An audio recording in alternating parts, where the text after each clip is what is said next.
नमस्कार, स्वागत है आपका खास कार्यक्रम देश देशांतर में। मैं हूं आरफा खानम शेरवानी। देश में गर्मा गर्म सियासी माहौल के बीच संसद का शीतकालीन सत्र कल से शुरू होने वाला है। ये सत्र 16 दिसंबर यानी कि 1 महीने तक चलेगा। सत्ता पक्ष के सामने सबसे बड़ा मुद्दा नोटबंदी का है और आम जनता को इस कदम से हो रही परेशानियों का भी। जाहिर है विपक्ष के लिए एक बड़ा मौका है ये। इसके अलावा वन रैंक वन पेंशन और कश्मीर के मुद्दे पर भी सरकार को सवालों का सामना करना पड़ सकता है। इसके अलावा जीएसटी से जुड़े 3 विधेयक और सरोगेसी से जुड़े विधेयक को पेश करेगी सरकार। इसके अलावा भी 8-9 ऐसे विधेयक हैं जिनको सरकार का पेश करने का इरादा है। क्या हैं ये कानून, क्या हैं ये विधेयक, ये जानने की कोशिश करेंगे। और वाकई नोटबंदी पर जिस तरह से पिछले कई दिनों के दौरान जो आम जनता को परेशानी हुई है, क्या सरकार उसके लिए कोई और कदम उठा सकती है, संसद में किस तरह से इसको लेकर जवाबदेही होगी, ये जानने की कोशिश करेंगे। मेरे साथ कांग्रेस पार्टी से सीनियर लीडर हैं कांग्रेस पार्टी के और मेंबर ऑफ पार्लियामेंट हैं राज्यसभा से पीएल पुनिया मौजूद हैं। बीजेपी से मेरे साथ मौजूद हैं भूपेंद्र यादव, वो भी मेंबर ऑफ पार्लियामेंट हैं राज्यसभा से। इसके अलावा मेरे साथ मौजूद हैं एमपी हैं राज्यसभा से सीपीआईएम के ऋतुव्रता बनर्जी और वरिष्ठ पत्रकार नीला मिश्रा भी मेरे साथ मौजूद हैं, एडिटर इन चीफ हैं नेशनल हेरल्ड के। और कोशिश हमें करेंगे कि प्रोफेसर सौगता रॉय भी हमारे साथ जुड़ जाएँ, उनसे भी हम कोशिश करेंगे बातचीत करने की। सभी मेहमानों का बहुत बहुत स्वागत है। सबसे पहले भूपेंद्र यादव, मैं आपके साथ शुरुआत करना चाहती हूँ कि अब जो है काफ़ी हफ्तों बाद जो है शुरू हो रहा है नया सत्र और इस बीच सरकार काफ़ी मुश्किल में नज़र आ रही है। मोदी जी खुद समझते हैं इस बात को कि कितनी बड़ी परेशानी है। 2 दिनों पहले वो भावुक भी नज़र आए इस मुद्दे को लेकर। क्या रणनीति है सरकार की? सबसे पहली बात तो मैं बताना चाहूँ कि देश के गरीबों के हित में उठाया हुआ बड़ा कदम है। परेशानी में कहीं सरकार नहीं है, लेकिन सरकार ने एक दृढ़ निर्णय उठाया है जो देश के गरीबों के हित में है। और जहाँ तक संसद में चर्चा का विषय है, सरकार ने स्वयं ये कहा है कि हम सब विषयों पर चर्चा के लिए राजी हैं। जिस प्रकार से आपने विषय कहा है वो सारे विषय हैं ही, लेकिन उसके अतिरिक्त अगर देखा जाए तो एक सांसद के नाते मुझे लगता है कि दिल्ली का प्रदूषण भी एक बहुत बड़ा इशू है। एक लंबे समय से जो चिकनगुनिया और बाकी बीमारियां लगी है वो भी एक इशू है। पिछले सत्र से इस सत्र के बाद में अगर पेरिस जलवायु का समझौता हुआ है तो वो भी एक इशू है। जिस प्रकार से केरल में, कर्नाटक में, तमिलनाडु में भारतीय जनता पार्टी के कार्यकर्ताओं की हत्या की गई है वो भी एक इशू है। और जिस प्रकार से आपने कहा है कि जीएसटी का बिल है, सरोगेसी का बिल है, तो मज़दूरों के संबंध के भी कुछ बिल हैं। महिलाओं का भी जो मैटरनिटी लॉ है वो पिछली बार राज्यसभा में पास हुआ है, अब की बार लोकसभा में वो पेंडिंग है। प्रिवेंशन ऑफ करप्शन का बिल है, एनिमी प्रॉपर्टी का बिल है। आपकी जगह बिल्कुल ठीक है, बहुत महत्वपूर्ण है, इन्हें कहीं भी कम महत्वपूर्ण नहीं कहा जा सकता। लेकिन ऐसे समय में जबकि आम जनता में भी जो एक अच्छे कदम के तौर पर आप ये कहना उठाया गया, विपक्ष तक ने इसका स्वागत किया था, कुछ विपक्षी पार्टियों ने, लेकिन उसके बाद जिस तरह से ये पूरा टर्न अराउंड हुआ है, जिस तरह से ये पूरा मामला हमारे सामने निकल कर आया है, क्या आपको लगता है कि आप अपने एजेंडे पर टिक पाएंगे या विपक्ष जो है वो ज़्यादा मजबूती से इस बात को उठाएगा? आपको कैसे शक हो रहा है जब देश में पिछले 1 हफ्ते के दौरान 3 लाख करोड़ रुपया बैंक में जमा हो गया है, जब देश में निचले स्तर तक लोग बड़ी शांति और धैर्य के साथ सरकार के साथ पूरा सहयोग कर रहे हैं, लोग इस विषय का स्वागत कर रहे हैं, तो देश के गरीबों के लिए उठाया हुआ सबसे बड़ा कदम है। क्या इस देश से भ्रष्टाचार नहीं रुकना चाहिए? क्या इस देश में आतंकवाद के ऊपर जो हमारे को जो अवैध तरीके से जो आतंकवाद को पोषित कर रहे हैं, क्या उनको सज़ा नहीं देनी चाहिए? क्या इस देश में हवाला ड्रग कारोबार के लेकर जो लोगों ने लाखों करोड़ रुपए जमा कर रहे हैं उनके धन नहीं निकलना चाहिए? मैं पूछ लेती हूं पीएल पुनिया जी से कि क्या वाकई आपकी बातों से इस देश की अवैध मनी को कंटिन्यू रखना चाहिए? क्या इस देश की अवैध मनी को वैध नहीं बनाना चाहिए और वैधता बना करके जो गरीबों का पैसा उनका उन तक नहीं जाना चाहिए? भूपेंद्र जी, मैं आपसे ये जानूंगी कि क्या ये सब कुछ इसके बिना किया जा सकता था? जो अब तक हमारे पास आंकड़ा आ रहा है पिछले 4-5 दिन के दौरान, करीब 26 लोग ऐसे हैं जो इसी वजह के तहत परोक्ष या प्रत्यक्ष रूप से जो है अपनी जान गंवा चुके हैं। क्या इसे बेहतर तरीके से लागू किया जा सकता था? लेकिन पहले पीएल पुनिया जी की तरफ मैं जाना चाहती हूँ। पीएल पुनिया जी, ये बताइए कि अभी भूपेंद्र यादव जी ने बहुत महत्वपूर्ण मुद्दे जो हैं हमारे सामने रखे हैं और कहीं से भी ये नहीं कहा जा सकता कि ये मुद्दे जो हैं देश के लिए कम महत्वपूर्ण है। क्या आप सरकार को ये चांस देंगे, ये मौका देंगे कि वो मुद्दा जो सियासी तौर पर बहुत गर्म ना हो तब भी जो है संसद में उस पर अच्छी बहस हो सके और मामला आगे बढ़ सके? ये तो हमेशा होता है, जब भी सेशन आएगा सरकार अपने एजेंडा लाती हैं, उसके ऊपर भी चर्चा होती है, उसके ऊपर चर्चा होकर कानून पास होता है। और पिछले सत्र को अगर देखा जाए तो ऐतिहासिक रहा। 100% ज़्यादा जो काम यहाँ पर राज्यसभा में हुआ है और उसी तरह से 110%, 12% के करीब लोकसभा में हुआ। और मुझे भूपेंद्र यादव जी बहुत वरिष्ठ नेता हैं और जो उन्होंने बातें कही सभी महत्वपूर्ण हैं और हम बहुत स्पष्ट रूप से कहना चाहेंगे कि हम कांग्रेस पार्टी काला धन के खिलाफ है। जो आतंकवाद से जुड़े हुए धनराशि, जो ड्रग माफिया के जुड़े हुए धनराशि, वो खत्म होनी चाहिए, हर हालत में खत्म होनी चाहिए। भ्रष्टाचार खत्म होना चाहिए।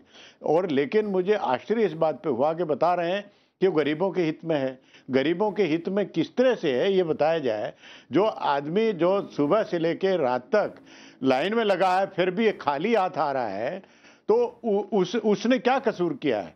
जो आतंकवाद फैलाने वाले, जो ड्रग माफिया है, जो काला धन वाले हैं, वो ये लोग तो नहीं है जो लाइन में लगे हुए हैं। तो इनको किस बात की सजा मिल रही है? करे कोई और भरे कोई। उनके खिलाफ कार्रवाई करने का अगर सरकार ने कोई भी एक दृष्टांत दिया हो, उदाहरण दिया हो कि ये हमने काला धन वालों के खिलाफ कार्रवाई की, ये आतंकवाद से पैसा ला रहे थे उनका, ड्रग माफियाओं के खिलाफ कार्रवाई, ऐसा तो कुछ नहीं है। और दूसरी तरफ जो ये भी एक संकेत आ रहे हैं जिसकी पुष्टि की जा सकती है कि भारतीय जनता पार्टी ने और सरकार के द्वारा जो अपने नजदीक के लोग थे उनको पहले से बता दिया। अब एक उदाहरण दिया है, वो उसमें मीडिया में भी आया है, अकाउंट नंबर वेस्ट बंगाल के बीजेपी के ऑफिस का, उनका 8.5 लाख रुपया का बैलेंस था। और 8 तारीख को जिस दिन ये घोषणा हुई है इस योजना की, उसी दिन 60 लाख एक अमाउंट जमा हुआ है, 40 लाख एक जमा हुआ है, 1 करोड़ रुपए। नहीं, वाजिब सवाल है, ये पूछूंगी मैं बिल्कुल। वो जी हाँ, जमा पुनिया हुआ। जी मैं पूछती हूँ तो भूपेंद्र यादव जी से, ये वाजिब सवाल है आपके। है? और बिल्कुल पूछती हूँ पुनिया जी, वापस आती हूँ मैं, और भी मेहमान हैं उन्हें बहस में शामिल कर लेती हूँ। कर्नाटक में शादी और जी ठीक है, में शादी हो रही है। बिल्कुल ये खबरें आ चुकी हैं जनता के सामने और इस पर जवाबदेही जाहिर है सरकार को देनी होगी। बीजेपी को इस बारे में बात जरूर करनी होगी। सौगत रॉय बीजेपी हमारे साथ जुड़ गए हैं तृणमूल कांग्रेस से। लेकिन ऋतुव्रत जी, मैं आपसे पहले समझना चाहती हूँ, जो अभी कह रहे हैं भूपेंद्र यादव कि जितना 3 लाख करोड़ रुपया जो है जमा हो गया है सरकार के खजाने में, जाहिर है इनका कोई ना कोई इस तरह का कार्यक्रम जरूर होगा जिससे वापस आम जनता में ये जो है फिर से बांट दिया जाए। मैं उम्मीद करती हूँ इस तरह का कोई कार्यक्रम जरूर होगा। तो जब आम जनता के लिए ये काम किया जा रहा है तो थोड़ी बहुत परेशानी उठा लेने में क्या हर्ज है? जब इतने दिन का जमा भ्रष्टाचार है, काला धन है, कैश में जमा है, तो उसे कुछ तो वक्त लगेगा। देखिए, ये जो जहाँ तक ब्लैक इकोनॉमी का सवाल है, इसका 6% कैश के अंदर है और बाकी वायर्ड है। तो ये जो चर्चा हो रही है, भूपेंद्र जी ने बोले हैं क्या क्या मुद्दा है। मुद्दा तो बहुत सारे हैं। इफेक्टिवली 18 दिन है हम लोगों के पास, फ्राइडे को अगर हम छोड़ देंगे तो खास करके लग रहा है जो स्थिति है, भ्रष्टाचार के खिलाफ तो सब है, ब्लैक मनी खत्म होना चाहिए। 90% ब्लैक मनी आउटसाइड है। 15 लाख करके रुपया आ जाना चाहिए था। जो तो धीरे धीरे करेंगे ना, स्टेप बाय स्टेप करेंगे। आप सुन लीजिए, लग रहा है आप ही बीजेपी का प्रवक्ता है तो ये आरोप मेरे को पहली बार लगा है। नहीं लगा, सुन के लग रहा है। अच्छा, तो 15 लाख रुपया वो पहले सुने थे, फिर सुन लिया कि चुनाव के समय में वो सब बोलना पड़ता है जुमला। तो जुमला नॉमिक्स जो है, जुमला नॉमिक्स का ये जो अभी देखने को मिल रहा है, और खास करके पुनिया जी ने जो बात का जिक्र किया, क्या हुआ बंगाल का बीजेपी के अकाउंट में, क्या देखने को मिला, ये हम लोग उठाएंगे इसीलिए क्योंकि वहां विच हंटिंग के तहत स्टाफ लोगों को सस्पेंड करने का काम आज हो चुका है।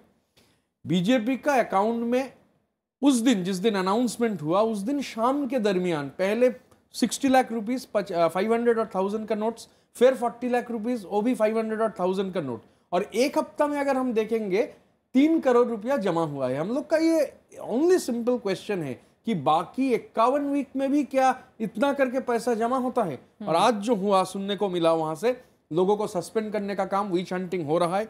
तो सबसे जो बड़ी बात है कि, और खास करके मुझे एक सवाल भूपेंद्र जी बता पाएंगे, ये जो अभी 40 डेज 50 डेज का सवाल आ रहा है, पहले था कुछ दिन में हो जाएगा, फिर 10 दिन, अभी 50 दिन में, तो 2300 करोड़ नोट्स ये जरूरी है पूरा सर्कुलेशन ठीक रखने के लिए। तो RBI currently 40 lakh notes, 500 rupee note per day print कर रहा है। तो ये सवाल पैदा होता है कैसे 50 दिन में तैयार होगा।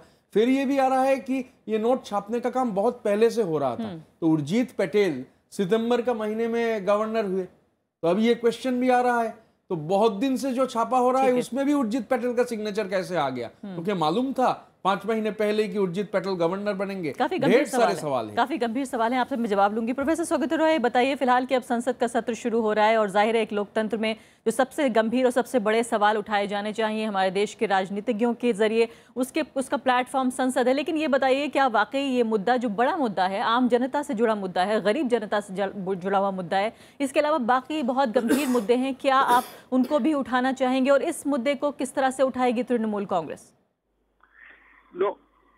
हम तो तृणमूल कांग्रेस पहले दिन से ये कदम जो सरकार उठाए डिमोनेटाइजेशन का, इसको खिलाफ है।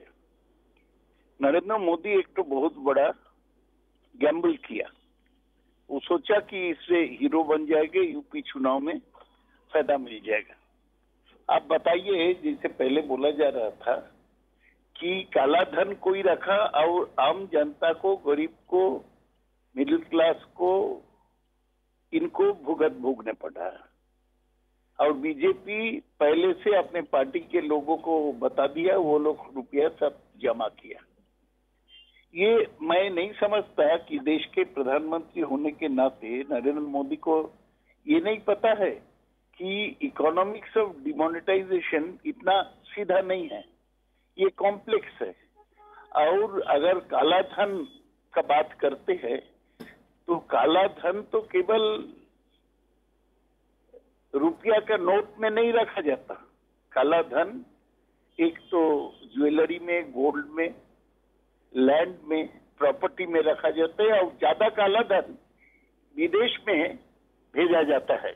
नहीं सौगत रॉय जी, आप इनके नहीं, मैं आपसे पूछ रही हूँ कि क्या आप उनके लागू करने के तरीके पर आपको आपत्ति है या आपको नीति पर ही आपत्ति है कि इस नीति को ही लागू नहीं करना चाहिए था, डिमोनेटाइजेशन को? सारा दिन लाइन में खड़ा होने पड़ता, वो अपना पैसा बैंक से नहीं उठाने पाता, वो एटीएम में पैसा नहीं है, 500 रुपया का नया नोट नहीं आया। और मैं तो देखता हूँ हमारा वहाँ रिटेल मार्केट जो बंद होता जा रहा है, लोगों का पास पैसा नहीं है डेली मार्केट करने के लिए। क्या कारण है कि ये गैम्बल लेके इतने लोगों को कष्ट देने पड़ा? ठीक है सौगत रॉय जी, आपको आवाज आ रही है मेरी? अच्छा हो सकता है। क्या आपको मेरी आवाज आ रही है? मैं आपसे पूछ रही हूँ कि क्या आप इस नीति का विरोध कर रहे हैं कि डिमोनेटाइजेशन की नीति को अपनाना नहीं चाहिए था, या आपको लगता है कि इसको बेहतर तरीके से लागू किया जा सकता था? मैं तो कालाधन के खिलाफ सरकार कदम उठाए। इसके पहले जब सरकार बोला कि बाहर से वो कालाधन लाएंगे, हम तो उसको माना नहीं किया। सरकार जब एमनेस्टी अनाउंस किया कि हम इतने दिन तक जो डिक्लेयर करेंगे उसको फाइन देके छोड़ दिया जाएगा, हम तो माना नहीं किया। लेकिन अचानक देश के अर्थव्यवस्था पर ऐसा चोट जिससे आम आदमी को कष्ट हुआ, ठीक है, आम आदमी रोज भुगत रहा है जी, इसका कोई इकोनॉमिक रीजन नहीं है। ठीक है। दूसरी बात तो छोड़ दीजिए, इसमें कालाधन नहीं, कालाधन जहाँ जनरेट होता है, आप एक्सपोर्ट में अंडर इन्वॉइसिंग करता है, आप इंपोर्ट में ओवर इन्वॉइसिंग करता है, ये सब तो बाहर में जाता है। ठीक है सुखित राज जी, ठीक है, मैं वापस आती हूँ आपकी तरफ। नीला मिश्रा जी, ये बताइए कि इसको राजनीतिक तौर पे हमें समझाने की आप कोशिश करें कि जिस तरह से ये पूरी योजना को लेकर बीजेपी आगे बढ़ी, लोगों ने कहा कि पहले जो है मिलिट्री स्ट्राइक के बाद ये इकोनॉमिक स्ट्राइक थी, और जिस तरह से जो है कहीं ना कहीं जो कह रहे हैं प्रोफेसर सौगत रॉय के एक हीरो बनने की कोशिश थी, या एक तरह से बहुत ही सनसनीखेज ये फैसला देखा गया। कई लोगों ने ये कहा कि पूरी तरीके से ये खेल बदल सकता है, गेम चेंजर हो सकता है मोदी सरकार के लिए, बीजेपी के लिए, राजनीतिक रूप से फायदेमंद हो सकता है। लेकिन पिछले 4-5 दिनों में आपको क्या लगता है, क्या कुछ गुणा भाग में कुछ गलती हुई? देखिए, उसमें दो चीज़ें हैं। एक चीज़ तो ये है कि एक स्तर पे राजनीतिक रूप से आख्यान एक बदला है, कई तरह की चीज़ें जो खिलाफ जा रही थी सरकार के, तो दूसरी तरफ एक भावनात्मक मसला आया है, उसमें कहीं असर भी हो रहा है। अभी शुरुआती तौर पे उसका असर भी देखने में मिल रहा है, जहाँ कई जो निम्न मध्य वर्ग के और कुछ शहरी गरीब हैं, वो ये कह रहे हैं कि चलो बड़े लोग, हमें तो नुकसान हो रहा है लेकिन बड़े लोगों को भी तो हो रहा है, और वो उसका एक असर भाजपा के वो पक्ष में एक चीज़ दिखाई पड़ रही है। लेकिन साथ में ये भी है कि जो जनता की परेशानी है, और ख़ासकर ग्रामीण इलाकों में, मीडिया अभी ग्रामीण इलाकों में जा नहीं रहा है और देख नहीं रहा है। ग्रामीण इलाकों में एक बिल्कुल दूसरा आख्यान वहाँ है, जहाँ कई इलाके, ठीक है, देश के कुछ इलाके ऐसे हैं जहाँ हर गाँव में बैंक है और हर गाँव में ये है, और मैं जानता हूं कि भूपेंद्र जी कहेंगे कि जनधन के तहत जो खाते खुले हैं उनका, लेकिन ये भी देखने में आ रहा है कि उन खातों का गलत इस्तेमाल हो रहा है, क्योंकि उसमें उन लोगों का पैसा नहीं जा रहा है जो गांव का गरीब है, बल्कि जो गांव का जो संपन्न वर्ग है या जो वो लोग हैं वो जनधन खातों का इस्तेमाल, कई जगह से ऐसी खबरें भी आ रही हैं कि आइडेंटिटी थोक के भाव ली जा रही है जिसके पैसे गरीबों को दिए जा रहे हैं, और जनधन में अचानक से 175 करोड़ का जैसे आपको इजाफा सिर्फ आगरा में देखने में मिला। आप ये कह रहे हैं कि प्रबंधन ठीक से नहीं हुआ इसका? प्रबंधन ठीक से नहीं हुआ, पूरी सुचिंतित तैयारी के साथ नहीं हुआ, और दूसरे जो काला धन के खिलाफ इस उपयोग की इस कदम की एक अहमियता है, और सीमा भी है, अहमियत है, ये मैं मानता हूँ, सीमा भी है, और इसको कई अन्य चीज़ों के साथ अगर लिया जाता और एक तैयारी के साथ लिया जाता तो उसका शायद कुछ असर होता। लेकिन अभी जैसा हम जानते हैं कि काला धन सिर्फ रुपयों में नहीं होता, करेंसी में नहीं होता, वह तो कई तरह से होता है, स्टॉक मार्केट में है, इनवॉइसिंग में है, जो सारी बातें ये सब आ चुकी हैं, दोहराने की ज़रूरत नहीं है। तो अगर तमाम चीज़ों के साथ समेकित रूप से ये कदम होता और गरीबों के लिए इसमें, क्योंकि ये कहना बहुत आसान है कि लोगों को कुछ दिन की परेशानी ही हो रही है, लेकिन वह परेशानी किस हद तक हो रही है, क्या वह परेशानी उस परेशानी में जो लोग, मान लीजिए हम ये भी कई तर्क ये भी दिए जा रहे हैं कि ये लोग तो ऐसे भी मान लीजिए मृत्यु हार्ट अटैक से भी होती है, अगर लाइन में होती है तो राशन की दुकान की लाइन में भी होती है, वो सब भी मैं मान लूँ, लेकिन जो लोग भूख से बिलबिला रहे हैं, जहाँ सब्जियाँ नहीं मिल रही हैं, जहाँ रोटी चटनी के साथ लोग खा रहे हैं, कई जगह ये सारी जो हालत है, तो उसको महज परेशानी कहकर नहीं टाला जा सकता। और उसके लिए अगर मेरा ये मानना है कि अभी जो भी असर इसका दिखाई भी पड़ रहा है, अगर स्थिति कुछ दिनों में नहीं संभली तो यह बिल्कुल एक उल्टा कदम पूरी तरीके से कोलैप्स होने के चांसेस हो सकते हैं। कई लगातार खबरें आ रही हैं कि जो मजदूर हैं उनको जो है अपनी मजदूरी नहीं मिल पा रही है, जो किसान हैं उन्हें नुकसान हो रहा है, पंजाब से भी खबरें आ रही हैं। सबके अलावा जो सबसे गंभीर आरोप है इन सब के दौरान वो ये है कि क्या, जिस तरह से अरविंद केजरीवाल ने कहा और अब लगातार हर पार्टी, यहाँ पर जितने भी तीनों चारों पॉलिटिकल पार्टी के नेताओं ने ये कहा है कि क्या बीजेपी के लोगों को, उनके दोस्तों को या उनके जानने वालों को, नेताओं को इस बारे में पहले से मालूम था कि इस तरह की कोई नीति आने वाली है? नहीं, पहली बात तो मैं विनम्रता से कहूँगा कि मैं आपके प्रश्न को निष्पक्ष मान रहा हूँ। मैं हमारे मित्र की तरह नहीं कह रहा हूँ कि आप की भाषा बोल रहे हैं, तो मैं आपको निष्पक्ष मान रहा हूँ क्योंकि आपको ये प्रश्न करने का अधिकार है। पर यह आरोप सर्वथा गलत, झूठ और मिथ्या से भरा हुआ है। हम जो भी हैं अकाउंटेबल हैं, ट्रांसपेरेंट है, सबके सामने हैं, पहला विषय। दूसरा विषय कि हम विनम्रता के साथ स्वीकार कर सकते हैं और करते हैं कि जिन लोगों को भी तकलीफ़ें हुई हैं वो निश्चित रूप से जो तकलीफ़ें हुई हैं उसको विनम्रता से स्वीकार करना चाहिए। तीसरी बात, कांग्रेस पार्टी एक राष्ट्रीय पार्टी है और एक हिंदी में कहावत है कि हथकंग को आरसी क्या, पढ़े लिखे को फारसी क्या, ठीक है, जो है वो स्पष्ट रूप से दिखे। तो इन्होंने अपने वरिष्ठ नेता राहुल गांधी जी को लाइन में लगाया तो वो तो पैसे लेकर के आ गए।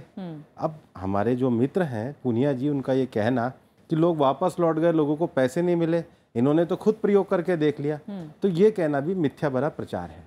कुछ लोगों ने इसको राजनीतिक उद्देश्य के नाते एक परिस्थिति को यूज करने का प्रयोग किया। देश हित में ऐसा नहीं करना चाहिए। लेकिन भूपेंद्र यादव जी, मैं आपको अपना निजी तजुर्बा बताती हूँ।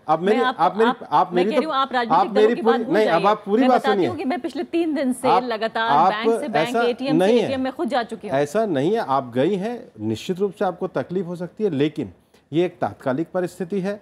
इस देश के 125 करोड़ लोगों को न्याय देने के लिए, इस देश में एक लंबे समय से पैसा बाहर पड़ा था, इस देश में लंबे समय से हवाला का, ड्रग्स का, काले धन का कारोबार हो रहा था, इस देश में एक पैसे से आतंकवाद को प्रायोजित किया जा रहा था, इस देश में एक्सटॉर्शन की मनी लूटी जा रही थी, इस देश में नक्सलवाद को बढ़ावा दिया जा रहा था। आखिर उन सारे पैसों को जो पूरे देश के टैक्स नेट से बाहर था उसके लिए कोई तो कदम उठाना चाहिए था। अभी ऋतुव्रतो कह रहे हैं कि सबसे बड़ी बात जो है वो सबसे बड़ी बात में ऐसा ऋतुव्रतो की बात को मान लिया। टोटल कितनी है जीडीपी आप बताइए। भारत के जीडीपी का और जो करेंसी का जो संतुलन है पूरी दुनिया का 4 से 5% है, भारत में 12% क्यों है, हमारा औसत से ज्यादा क्यों है? तो हमारे बैंकों में आप 70 नहीं, प्रबंधन क्या है? 70 सालों में इस देश में 60,000 केसेस बैंकों के पेंडिंग पड़े, 5 लाख करोड़ रुपया लोग बैंक का खा के चले गए। 70 साल में किसने राज किया?